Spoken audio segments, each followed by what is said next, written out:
Mes chers amis, nous voici arrivés à nouveau au 26 du mois, 26 avril 2023, et pour le direct, donc notre petit rendez-vous mensuel. Alors, la Vierge a donné un message hier soir, j'ai pu assister à l'apparition avec la voyante Maria Pavlovitch. C'est un message très riche, vous allez voir. Mais avant de vous lire le message, j'aimerais vous donner quelques nouvelles locales. D'abord, une très grande nouvelle, c'est que à Biakovici, donc dans la petite zone des voyants à Medjugorje, on a construit ce qu'on appelle un sanctuaire à la miséricorde, c'est-à-dire, voilà, c'est une grotte en pierre, un peu, voilà, comme les grottes de Lourdes qui sont pas vraiment à Lourdes. Ensuite, vous avez le Christ miséricordieux avec les rayons rouges, les rayons blancs qui sortent en pierre. Et puis, vous avez devant des bancs, et au milieu de ces bancs, vous avez un distributeur d'eau, c'est-à-dire, mais c'est comme un petit distributeur d'eau comme on a devant l'église de Medjugorje. Et cette eau ne vient pas de la ville, elle vient du sous-sol à 50 mètres de profondeur, et donc c'est une eau naturelle. Elle a été analysée, on peut la boire, elle a été bénie, donc c'est une eau bénie, et voilà, donc les gens commencent déjà à s'approcher, et ça a été créé aussi, je voulais dire, le jour du dimanche de la miséricorde, donc c'était comme un cadeau à Jésus miséricordieux. Et ça va permettre à beaucoup de gens qui ne pouvaient pas aller à Chormandsy, l'autre sanctuaire de la miséricorde, un petit peu à l'écart de Medjugorje, il faut quand même, il faut une heure, disons, près de la rivière, de la Neretva. Donc, voilà, c'est sur place, un sanctuaire de la miséricorde. D'autres nouvelles, on a beaucoup de monde en ce moment à Medjugorje, on a beaucoup d'Ukrainiens, d'anglophones, même les Français ont rempli l'église, les Italiens ont débordé évidemment comme d'habitude. Vous avez aussi l'annonce de beaucoup de cars polonais qui vont arriver dans quelques jours. Voilà, donc voilà. On ne chôme pas, je peux vous le dire. Voilà.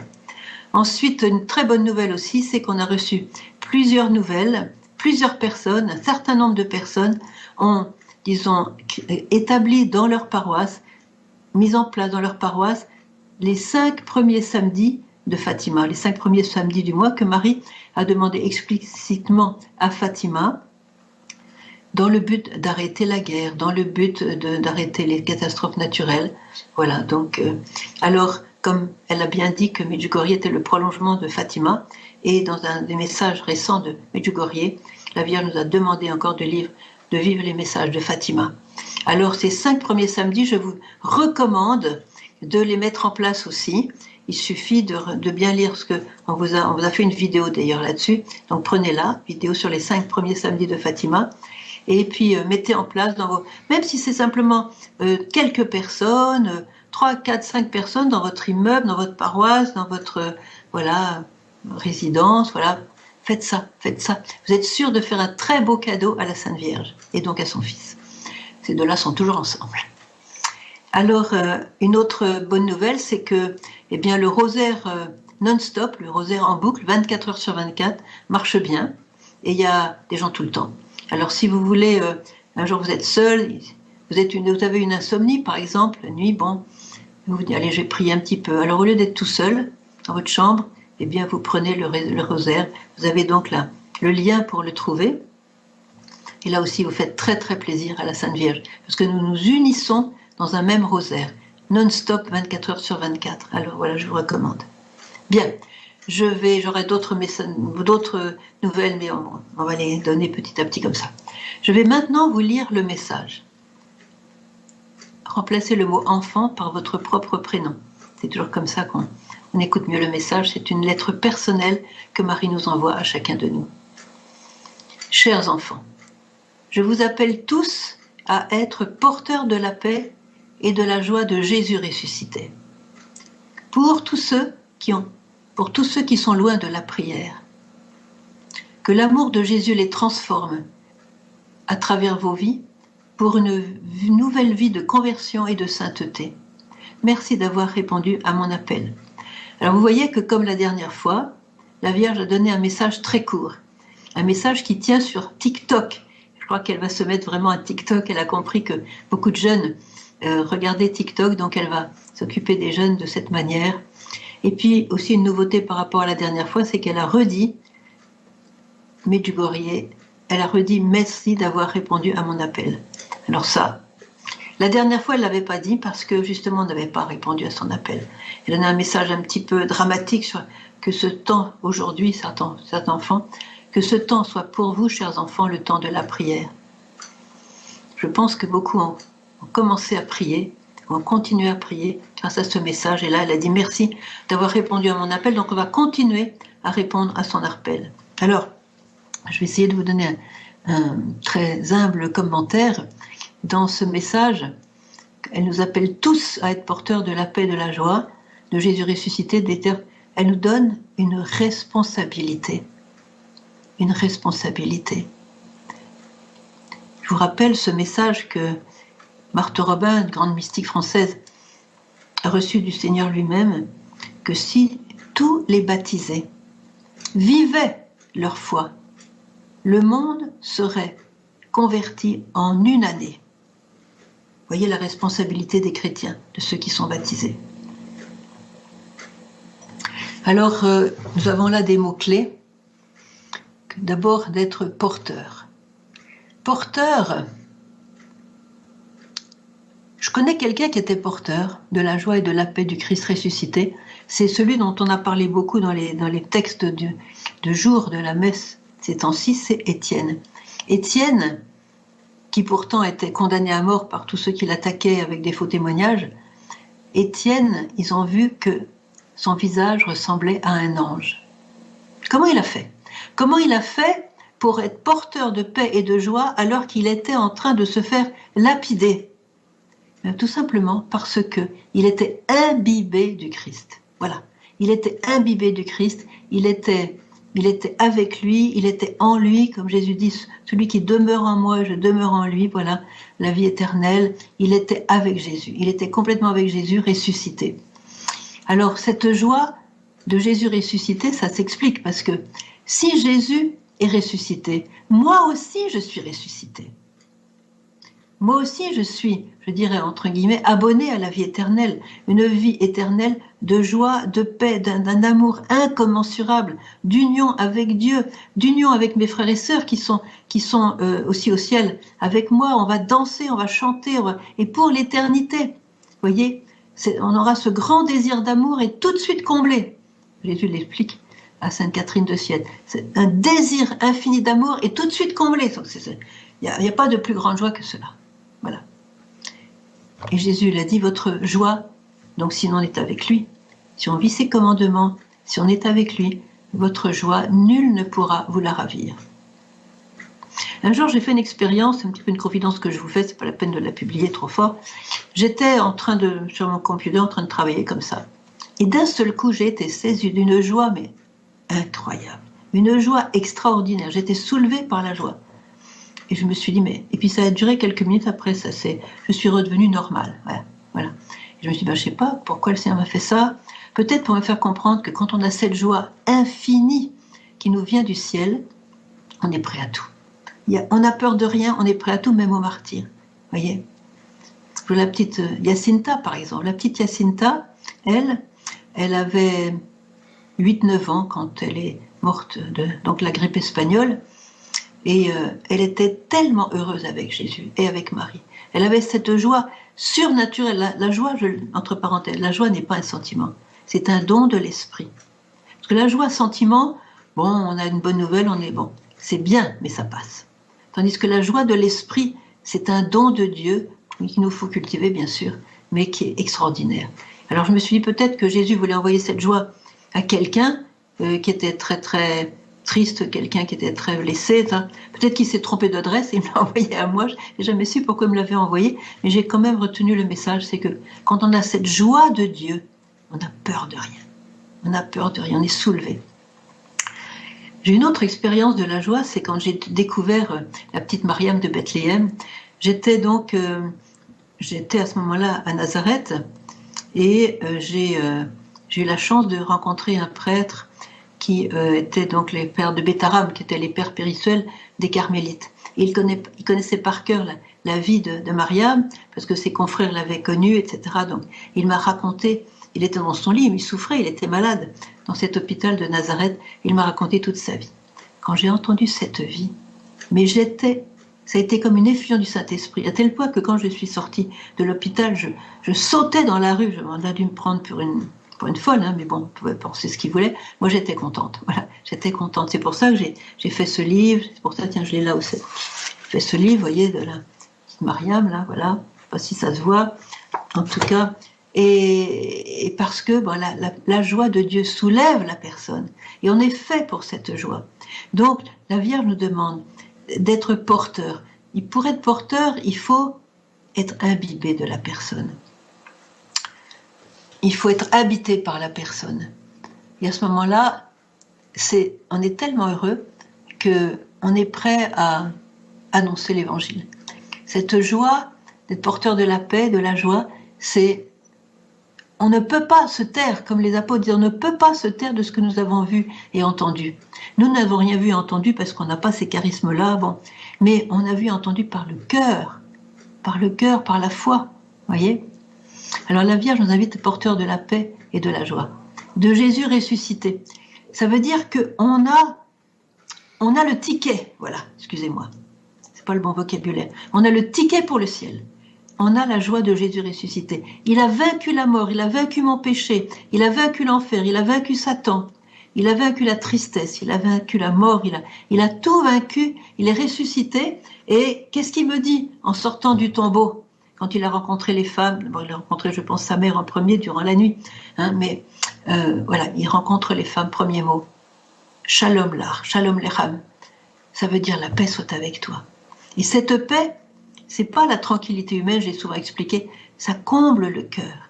Et quand le cœur est comblé, on est porteur, on est imbibé, ça diffuse, ça, c'est un parfum, vous voyez. Alors la petite Jacinta, peut revenir sur elle, elle était tellement avec la Vierge, elle avait vraiment reçu cette effusion du Saint-Esprit, de la joie et de la paix de Dieu, que quand le médecin lui a proposé, enfin lui a demandé qu'elle doive se faire opérer, elle avait une opération chirurgicale à faire, elle a été jusqu'à demander de faire cette opération chirurgicale sans anesthésie. Et c'est là où on voit ce qu'est la joie et la paix de Dieu. Petite personne de 8-9 ans qui demande à être opérée sans anesthésie, mais il faut vraiment que le Seigneur ait mis le paquet quand même, vous voyez. Jésus ressuscité. Jésus ressuscité, il est là, on ne le voit pas, je l'ai jamais vu, j'ai jamais eu d'opération. Je n'ai jamais eu d'apparition, je vous le dis tout de suite. On m'a posé souvent la question. Et d'ailleurs, je ne tiens pas à avoir des apparitions. Je verrai Jésus ressuscité au ciel. Et la Vierge Marie au ciel. Priez bien pour que j'y aille en direct. Et donc, le fait que Jésus soit ressuscité, c'est ma joie. D'ailleurs, en Russie, quand on se salue, eh bien, on ne dit pas « Bonjour, comment ça va? Tout va bien pour toi? T'as la santé ?» Non, on dit « Ma joie, Christ est ressuscité. » Voilà, c'est la manière dont se rencontrent les chrétiens en Russie. Voilà. Alors la Vierge nous demande d'être porteur, je regarde un petit peu, je ne sais pas, autre chose.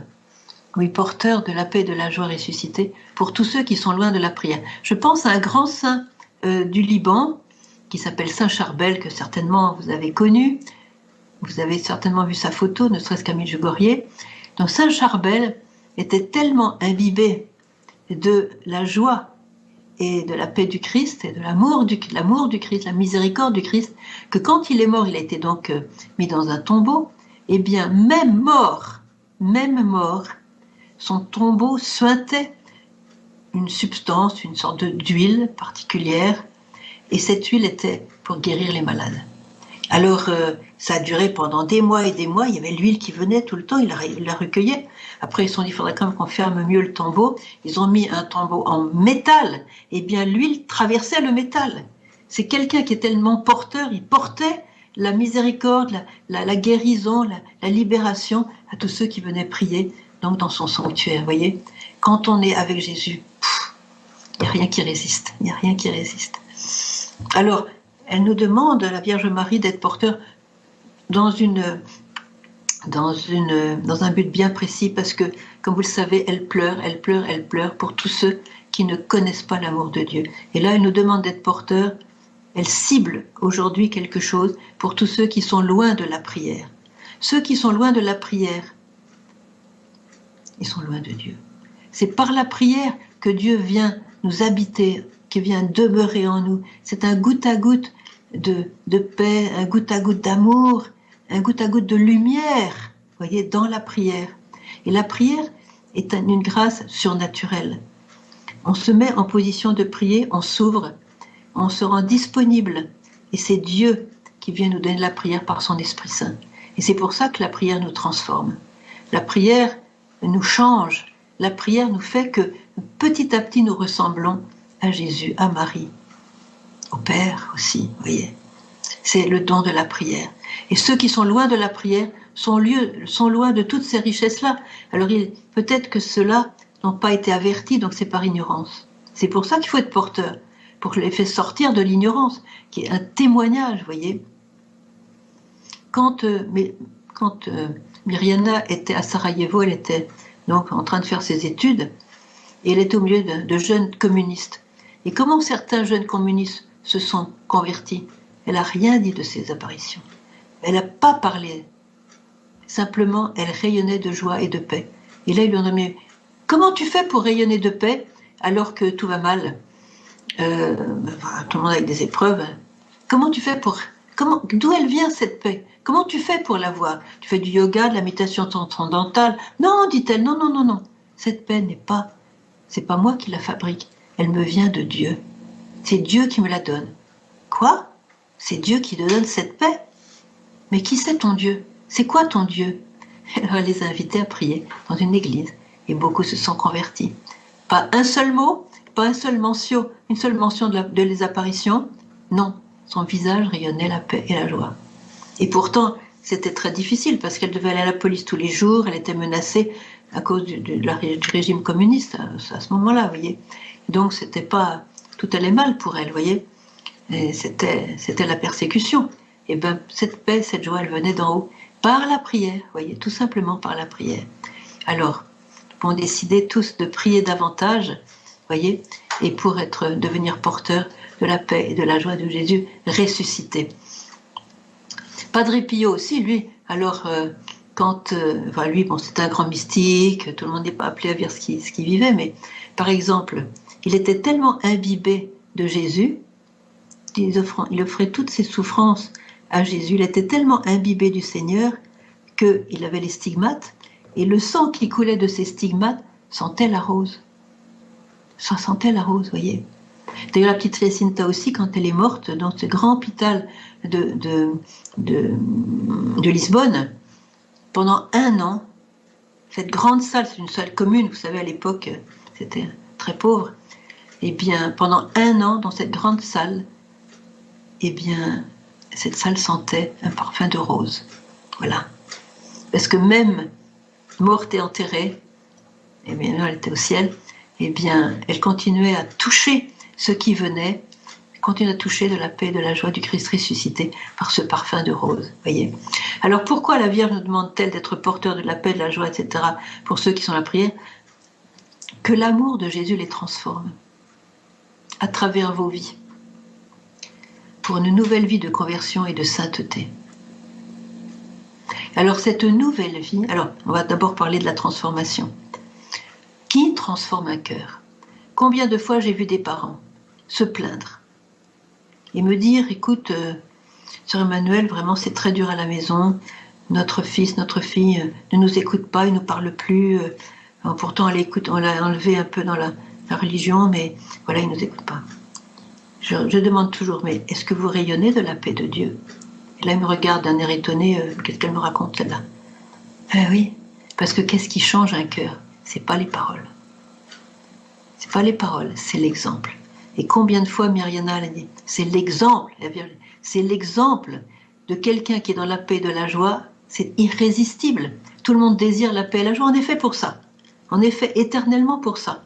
Et même quelqu'un qui serait le plus dur des personnes qui peuvent être autour de nous dans notre famille, quand il trouve la paix et la joie, c'est ça qui vient convaincre un cœur, plus que les paroles. Alors j'ai dit, écoutez, maintenant vous allez vous taire, vous allez arrêter de faire du prêchi-prêcha à vos enfants, vous allez vous taire, hein, et puis vous allez rayonner d'amour pour eux, même s'ils vous donnent un petit peu de difficulté, vous allez rayonner d'amour pour eux, et exprimez vraiment votre paix, votre joie, dans la certitude que cet enfant que vous avez mis au monde sera certainement un grand saint, puisque vous allez prier pour lui, jeûner pour lui, et donc vous placez, vous anticipez la joie de voir que votre enfant va se convertir. Ça, c'est la confiance, l'abandon dans la confiance, voyez. Alors que l'amour de Jésus les transforme, c'est vous qui allez irradier de cet amour à travers nos vies, voilà, pour une nouvelle vie de conversion et de sainteté. Alors ici, vous voyez cette joie de Jésus ressuscité, je dirais une chose, c'est que c'est la plus grande source de joie qui existe. Essayons de ne pas trouver nos joies dans les petites choses humaines et terrestres. C'est des joies qui passent, qui ont une date de péremption. La joie de ressusciter, elle ne peut que grandir jusqu'à son plein épanouissement. Même la croix, même la souffrance, même la douleur, la Vierge a dit que votre chemin de croix soit chemin de joie. Et pourquoi chemin de joie dans un chemin de croix? Un chemin de croix, ça fait mal. Il y a la souffrance dans un chemin de croix. Voyez? Pourquoi c'est le chemin de joie? Parce qu'on est avec Jésus ressuscité. Au bout de la croix, il y a la résurrection.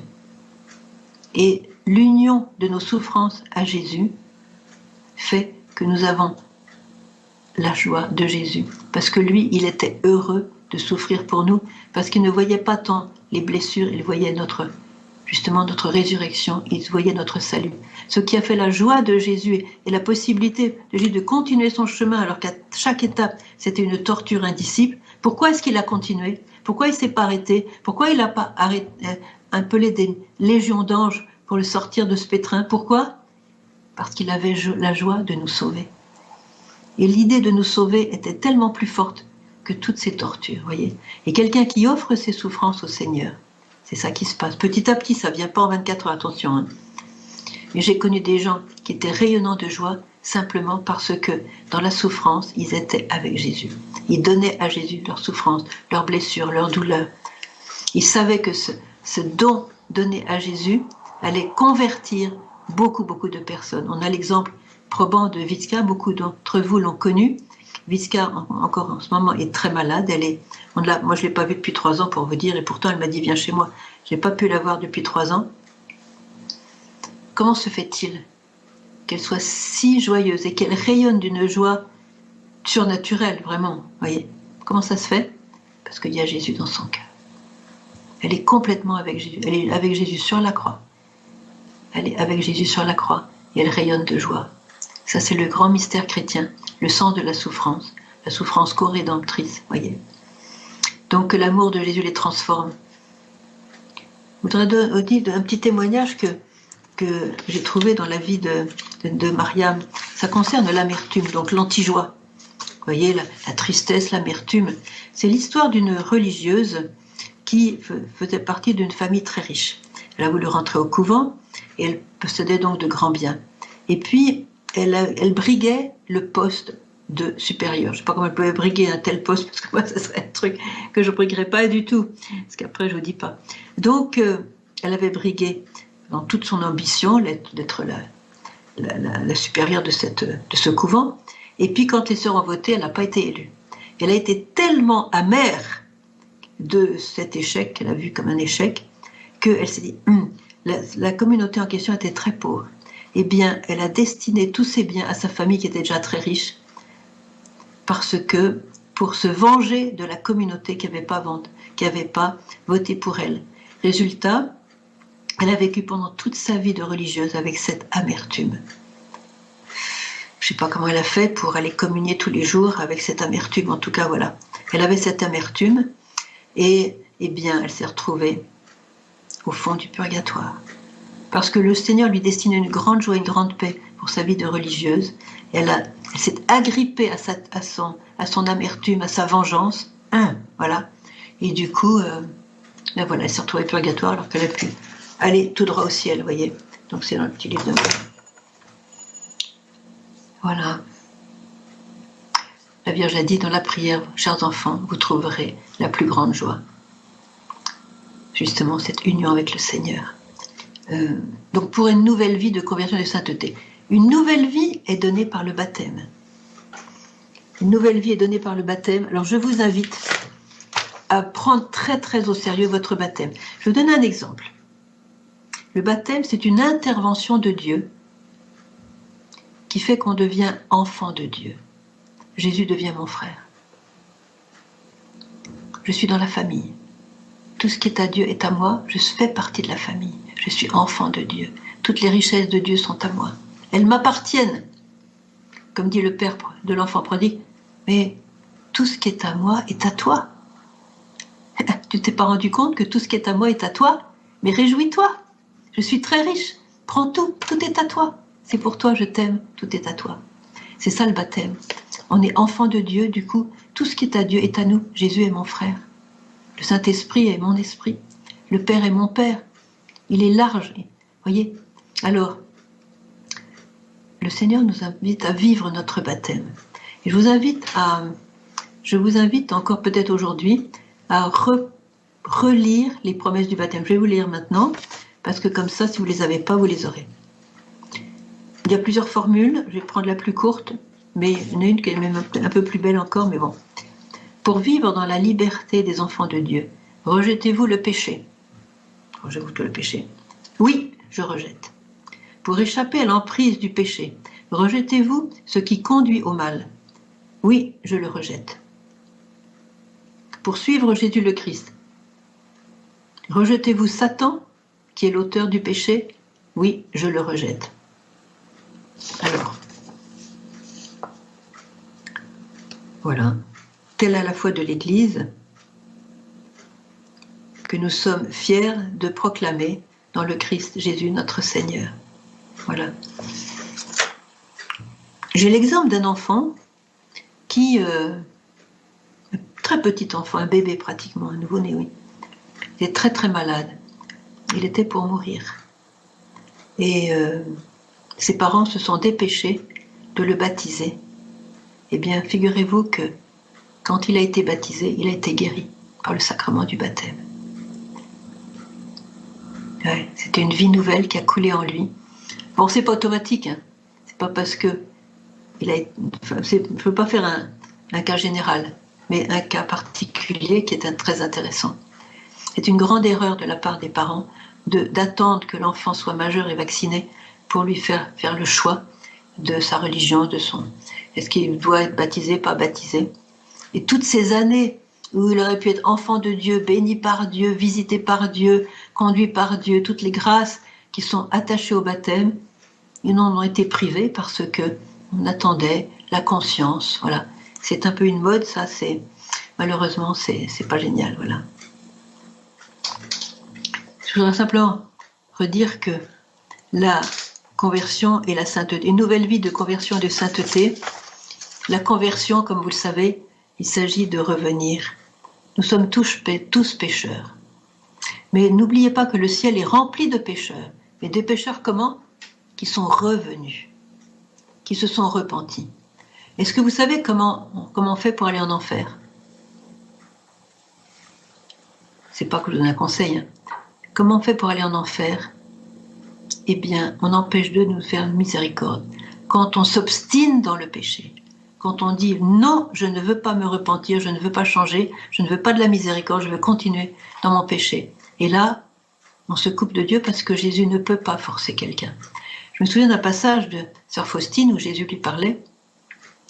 Et à ce moment-là, il disait une chose très très belle, c'est qu'au moment de la mort, il donne à l'âme une quantité de grâce supérieure encore à toutes les grâces qu'il a données durant la vie de la personne. Donc c'est une grâce extraordinaire. Eh bien, il a quand même ajouté, même comme ça, il y a des âmes qui refusent ma miséricorde, qui refusent la grâce. Et à ce moment-là, je ne peux rien, parce que Jésus respecte notre liberté. Et ces âmes-là se mettent elles-mêmes en enfer, parce que c'est le seul lieu où Jésus n'est pas. C'est le seul lieu où on n'aura pas Dieu. Et si on a choisi d'être sans Dieu, consciemment devant la lumière, parce que quand on meurt, il y a une révélation de la lumière. Vous voyez, Jésus a dit, dans l'Évangile, on l'a lu il n'y a pas longtemps, ceux qui croiront seront sauvés, et ceux qui ne croiront pas seront condamnés. C'est une parole qui peut choquer, mais on lit cette parole avec Le fait que Jésus dit « je suis la porte ». Il n'a pas dit « je suis une porte ». Je suis la porte. Et dans le credo, on dit « je reconnais un seul baptême pour le pardon des péchés ». Et la Vierge nous dit aujourd'hui, elle nous dit « pour une vie nouvelle ». Donc, donnée par le baptême. Eh bien, je reconnais un seul baptême. Qu'est-ce que c'est que le baptême? C'est de plonger dans la mort et la résurrection du Christ. Jésus est mort et ressuscité. Il me fait passer par le baptême dans sa mort et sa résurrection. Et au moment de la résurrection, il m'ouvre la porte, parce que c'est par sa mort et sa résurrection qu'il a ouvert les portes de la vie éternelle, qu'il a vaincu la mort éternelle. Voyez. Alors, si je refais ces prières du baptême, à nouveau, je renonce au péché, je renonce à Satan. Parce qu'il y a une chose, voyez, qui bloque la joie, c'est le péché. Je voudrais dire un petit mot aussi, que beaucoup vivent dans la tristesse parce qu'ils vivent dans le péché. Il y a des paquets cadeaux que le prêtre, à travers Jésus, nous donne quand on va se confesser d'une manière sincère, c'est le paquet cadeau de la joie. Encore une fois, un don de l'Esprit Saint.